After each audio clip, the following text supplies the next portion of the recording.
Un dels grans enemics de la pronunciació del valencià estàndard és la realització de la S sonora. A una gran part del territori valencià es pronuncia sense problemes, però hi ha zones on esta S no se sonoritza. Esta varietat de l'idioma es diu apitxat i la seva principal característica és precisament l'ensordiment de les consonants sonores, no només la S. Es parla així a zones com el Camp de Morvedre, l'Horta, Camp de Túria o la Ribera Alta, encara que l'ensordiment de les consonants és un fenomen que es troba en plena expansió. Com és la S sonora? Doncs com el so d'una S, però amb vibració de les cordes vocals. Fonèticament es representa com una Z i sona així.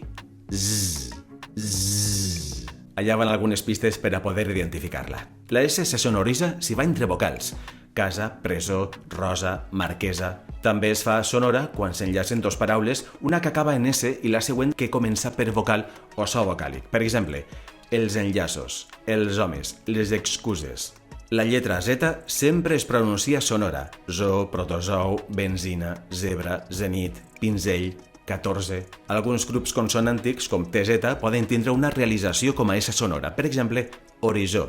I es farà igual amb els verbs acabats en isar i dels seus derivats nominals. Analitzar, organitzar, organització. És important fer la diferenciació entre sorda i sonora, ja que el significat varia en alguns casos. Casa no és igual que casa. Rosa no és el mateix que rosa. En alguns casos, la pronunciació es complica per l'alternança de consonants sordes i sonores dins de la mateixa paraula. Preciosa, princesa, saviesa, tresors, sospesar, acidesa. També podem trobar més d'una S sonora en la mateixa paraula, pesadesa.